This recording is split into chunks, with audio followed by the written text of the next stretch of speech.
Fala galerinha, boa tarde, sou o professor Everton e estou aqui para mostrar um pouquinho da matemática do ensino fundamental para vocês.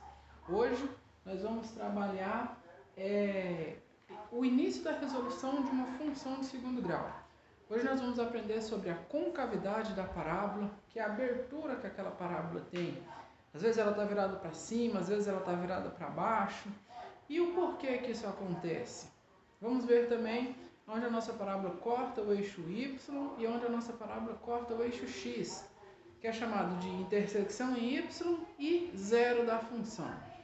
Beleza? Então, se liga aí que a gente vai iniciar esse estudo sobre função de segundo grau. Para você que gostou do vídeo, você se inscreva no canal, curta o vídeo e vai seguindo aí que toda semana a gente vai ter um vídeo novo, sobre matemática. Então vamos começar conhecendo a nossa função.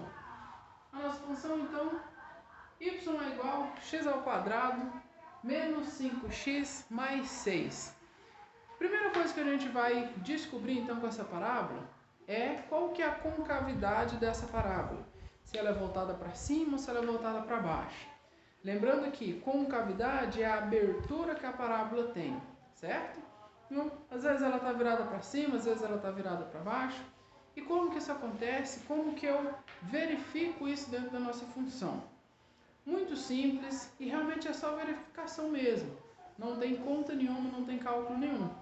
Eu só preciso então observar o sinal do nosso coeficiente A. Se o meu coeficiente é maior do que zero, ou seja, se ele for um valor positivo, a minha parábola ela tem concavidade voltada para cima. Olha. E se o meu A for menor do que zero, ou seja, se ele for um número negativo, então a minha parábola vai ter concavidade voltada para baixo. Lembrando que o meu coeficiente A é o valor que acompanha x ao quadrado. Então, observando essa função aqui, como eu não tenho números acompanhando x ao quadrado, isso quer dizer que é 1. Ou seja, 1x ao quadrado positivo. Se ele é positivo, A maior do que zero. Logo, essa minha parábola vai ter concavidade voltada para cima. Tranquilo, facinho, né? Agora vamos ver um outro ponto dessa parábola, que é a intersecção em Y. Ou seja, aonde a minha parábola corta o eixo Y. Eu tenho um plano cartesiano aqui, certo? E a minha parábola, representando uma parábola, eu tenho mais ou menos isso, correto? Esse ponto aqui, que é o meu eixo Y, que ponto é esse? Aonde a minha parábola corta o eixo Y? E é isso que nós vamos descobrir então. Que também é muito simples. Lembram que para a minha parábola intersectar, ou seja, ela passar por um eixo, o outro eixo tem que ser igual a zero. Então, se eu quero que ela passe pelo eixo Y, o meu x tem que valer zero. E aí é só eu atribuir o valor zero para x e substituir na função. A minha função y é igual a x ao quadrado menos 5x mais 6. Onde tiver x, eu coloco zero. Então eu vou ter y é igual a 0 ao quadrado menos 5 vezes 0 mais 6. Toda multiplicação por zero é zero. 0 elevado a qualquer potência é zero. Então eu vou ter 0, menos 0 mais 6. 0 mais 6 é igual a 6. Quer dizer que y é igual a 6. Para toda vez que o meu x for 0, o meu y tem um valor de 6. E esse é o meu par ordenado. O valor de x e o valor de y.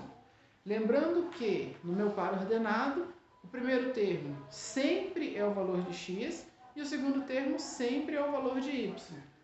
Então essa minha parábola, essa minha função, ela vai cortar o eixo x no ponto 0 e 6. 0 em x, 6 em y. Que é exatamente onde ela passa pelo eixo y.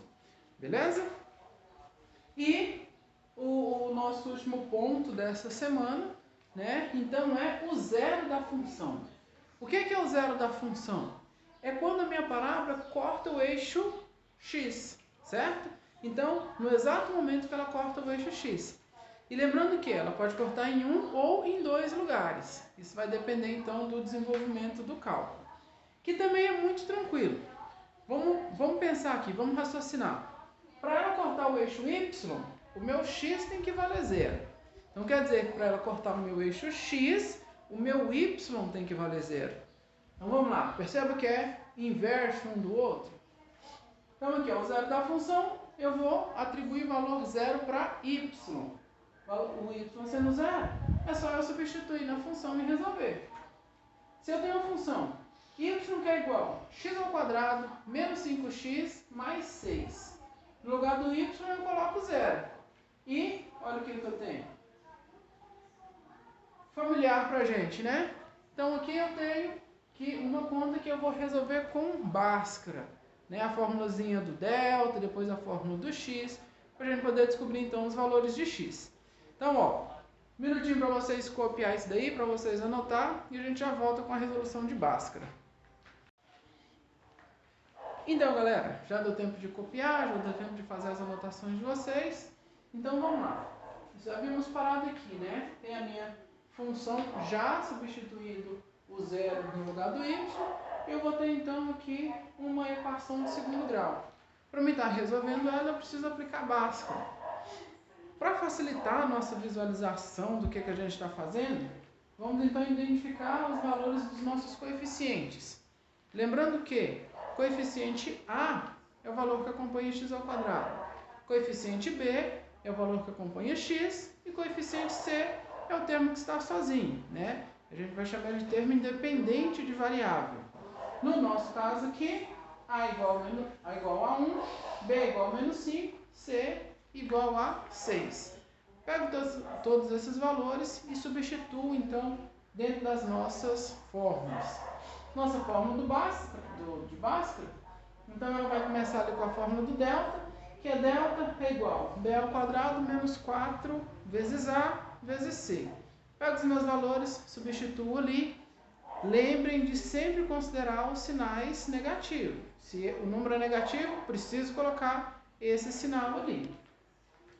Então eu tenho delta que é igual a menos 5 ao quadrado menos 4 vezes 1 vezes 6.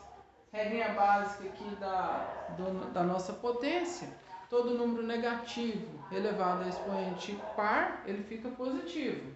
Então eu tenho menos 5 ao quadrado é igual a 25. Menos 4 vezes 1, menos 4, vezes 6, menos 24. 25 menos 24, 1. Delta é igual a 1. Se a gente voltar numa lição lá sobre a análise do discriminante, ou seja, análise do delta, se o meu delta for positivo, então eu já tenho a certeza que eu tenho dois valores diferentes para x. Vamos comprovar isso daqui? Então, jogando aqui na nossa outra fórmula, né, na sequência da primeira, x é igual a menos b mais ou menos raiz de delta dividido por 2a. Substituindo, e ó, aqui muito importante, ó. A minha fórmula tem um valor negativo, aqui que acompanha o b, e o meu valor de b é negativo. Então eu preciso colocar os dois sinais, o da fórmula e o do valor de b. Então eu vou ter menos 5, mais ou menos raiz de 1, dividido por 2 vezes 1, né? Substituindo os valores das nossas variáveis. Então, ó, se é menos com menos, mais. Então, mais 5, mais ou menos, raiz de 1, 1. Dividido por 2 vezes 1, que é 2. Então, eu chego nesse ponto da conta. 5 mais ou menos 1 dividido por 2.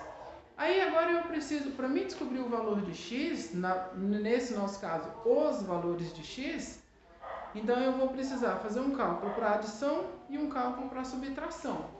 Que eu posso chamar de x1 e x2, x' e x2', certo? A gente pode colocar a divisão, a separação que a gente quiser, né? Fato é que eu preciso, né, dos dois valores de x. Um para adição e o outro para subtração. Então, ó, 5 mais 1 dividido por 2. 5 mais 1, 6. 6 dividido por 2, 3. X' é igual a 3. E agora para o sinal de subtração. X é igual a 5 menos 1 dividido por 2. 5 menos 1, 4. Dividido por 2, 2. Outro valor de x. E agora, muito importante a gente prestar atenção na hora de montar o par ordenado para poder estar representando a nossa função no plano cartesiano. Lembrando que essa função de segundo grau sempre vai dar uma parábola e eu preciso representar esses pontos de acordo com os nossos pares ordenados. Como aqui eu tenho dois valores de x, então eu encontrei dois pares ordenados. Vamos lembrar o seguinte: para mim descobrir tudo isso e fazer toda essa conta, eu atribuí valor zero para y. Então o meu y vale zero. E o meu x, né, eu tenho esses dois valores. Então, dois pares ordenados. Então eu tenho aqui, ó, primeiro par ordenado, valor de x 3, valor de y 0. Segundo par ordenado, valor de x 2, valor de y 0. Correto? Vou fazer uma representação aqui no plano cartesiano só para a gente ter uma noção de como que isso fica. Nós vimos que a concavidade da parábola é voltada para cima. E, ó, eu tenho aqui o nosso plano cartesiano. E a minha parábola, mais ou menos assim. Esse, ó, concavidade voltada para cima, porque A maior que zero. Aí eu tenho esse ponto aqui, que é a intersecção em y, que nós fizemos a conta e descobrimos que é 0 e 6. E os dois pontos que cortam o eixo x, que nós descobrimos então que é 2 e 0, e esse aqui é 3 e 0. Beleza?